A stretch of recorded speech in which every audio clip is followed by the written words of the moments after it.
A huge showdown was set to happen at the prestigious Oxford Union, a debate between India and Pakistan on a super controversial topic. But just hours before it was supposed to start, the whole thing collapsed into chaos and finger-pointing.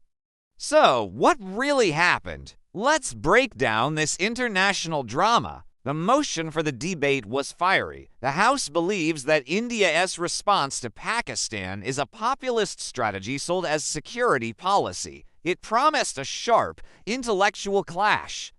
But the drama began even before the debate did. Indian lawyer Sai Deepak, who was set to speak for India, dropped a bombshell on social media. He claimed the entire event was a deliberate Pakistani gambit to avoid a real debate. Here's his side of the story.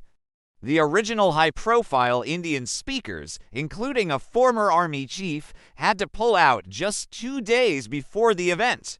Despite the short notice, Sai Deepak scrambled to put together a new team from within the UK. But then, on the day of the debate, he got a call saying the Pakistani delegation, which included big names like Hina Rabbani Kar, hadn't even landed in London.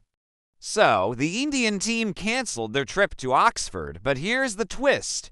Sai Deepak later claimed he received information that the Pakistani delegation had, in fact, landed and was already in Oxford, staying at a hotel. This led him to accuse them of deserting the battlefield even before the battle begins, suggesting they were scared to face a live audience and a real cross-examination.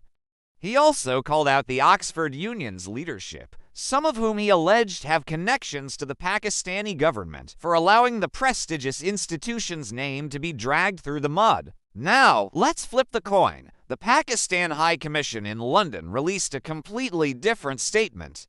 They claimed it was the Indian side that withdrew at the last minute, giving Pakistan a walkover. They painted it as India lacking the confidence to defend its policies in a neutral, intellectual setting. So we have two totally opposite stories. Indian lawmaker Priyanka Chaturvedi also jumped into the fray, tweeting that Pakistan was crying again and had once again proved to be liars. It's a classic, he said, she said, but on an international stage. So, who do you believe? Was it a calculated move by Pakistan to avoid a tough debate?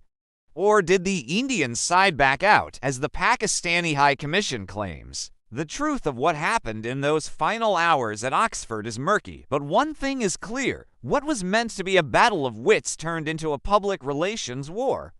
The real debate, it seems, is now happening on social media, not in the halls of the Oxford Union. What a mess!